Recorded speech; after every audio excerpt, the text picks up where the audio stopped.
आपसे सर जानना चाहेंगे, ये जो आज वफाकी काबीना में 27 मेंबरान की जो ये इजाफा किया गया है, सर आप क्या समझते हैं इस वक्त हुकूमत को ये इजाफा करने की जरूरत क्यों पेश आई?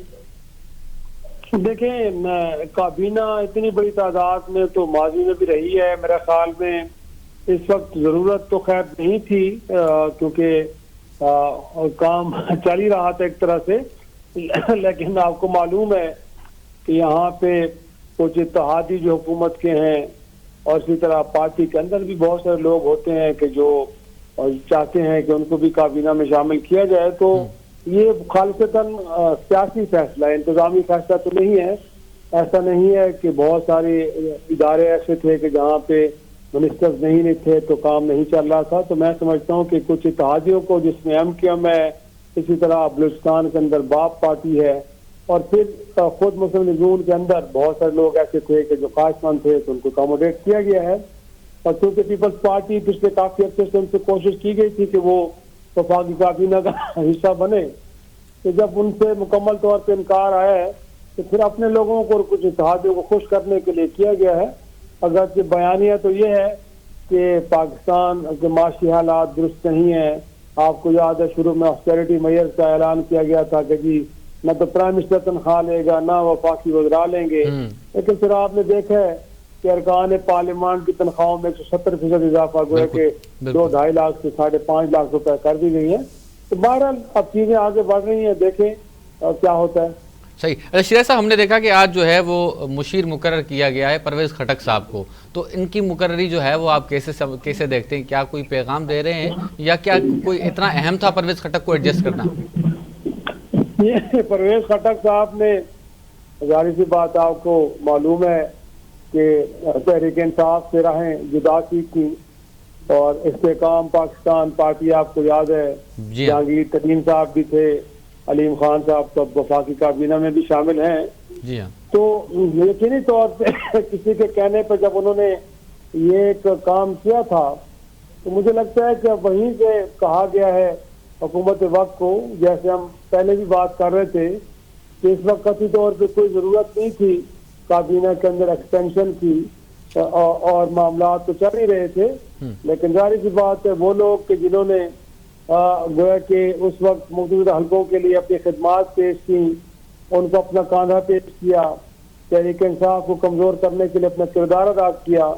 तो आज आपने देखा कि ओन चौधरी साहब भी गोया कि वो सीट जीते हैं लाहौर से, वो मुस्लिम लीग नून के मरहून मिन्नत है, वो सीट जीती उन्होंने, लेकिन उनको जो है वो शामिल किया गया। जिस तरह खातून रुकन है मखसूस नशिस्त पे वजीहा वकार साहब मेरा ख्याल का नाम है, तो वो भी मुनरफ की किसी जमाने में तहरीक इंसाफ इधर आई, और परवेज खटक साहब इसी कैटेगरी में फॉल करते हैं। तो मेरे ख्याल में उन्होंने एक दौर में अपनी खिदमात किसी इदारे के लिए या किसी सियासी इत्तेहाद के लिए पेश की, तो आज उनको उनका रिवार्ड मिल रहा है। तो इसके अलावा मैं नहीं समझता कि किसी किस्म का पैगाम है, उनको खिदमात के सिले में आज अकोमोडेट किया गया है। ठीक है। अच्छा शिरा साहब, हम यहाँ देखते हैं कि सिंध के जो सदर हैं मुस्लिम लीग नून के, वो नज़रअंदाज हुए हैं। पहले कहा गया कि बशीर मेमन साहब को गवर्नर बनाया जाएगा, फिर कहा गया मुशीर बनाया जाएगा, फिर कहा गया कि उन्हें कहीं ना कहीं एडजस्ट किया जाएगा, लेकिन वो हमें कहीं एडजस्ट होते हुए दिखाई नहीं दे रहे। उन्होंने जो है वो खान साहब से भी टक्कर लिया नून लीग की वजह से। सो आप क्या समझते हैं कि सिंध के लोगों को नून लीग क्यों नहीं ऑन कर रही, क्यों नहीं उन्हें अकोमोडेट कर रही वफाकी काबीना के अंदर? देखिए जी, इस वक्त जो मुस्लिम लीग नून का फोकस है वो तो प्राइमरीली पंजाब पे है सिर्फ, ठीक है। सही। तो उसके बाद अगर कहीं उनकी तवज्जो जाती भी है तो खैबर पख्तूनख्वा तक जाती है। वो क्या सरदार यूसुफ साहब देखा है हजारा से हैं, वो वहां से उनको काबीना में शामिल किया गया है।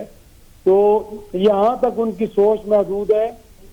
इसके अलावा सिंध में कभी कहीं तरजीहात में रहा होगा तो रहा होगा, लेकिन इस वक्त तो सिंध बिल्कुल भी मुस्लिम लीग नून की तरजीहात में कहीं नजर नहीं आ रहा। बल्कि वहां पे अगर वो किसी को एकोमोडेट करते और किसी के कहने पे करते तो वो MQM पाकिस्तान है। आपने देखा कि आज मुस्तफा कमाल साहब भी शामिल थे, जो नए वज़रा शामिल हुए हैं। तो मेरा नहीं ख्याल कि बशीर मेमन साहब या वहां से किसी और मुस्लिम लीग नून के ज़ुमा को वफाकी काबीना में बेशक एडवाइजर के तौर पर भी शामिल किया जाता, नहीं किया जाएगा, क्योंकि सिंध जो है वो मुस्लिम लीग नून की तरजीहात नहीं। उनका ख्याल है कि वो एक स्ट्रांग होल्ड है वहाँ पे पीपल्स पार्टी का, और पीपल्स पार्टी वहाँ पे इस वक्त आपको मालूम है कि बहरहाल जैसे भी हो एक इत्तेहादी जमात तस्वर होती है, तो मुस्लिम लीग नून की क़यादत नहीं चाहेगी कि सिंध से किसी शख्स को काबीना में शामिल करके तो पीपल्स पार्टी को एक मनफी पैगाम दिया जाए।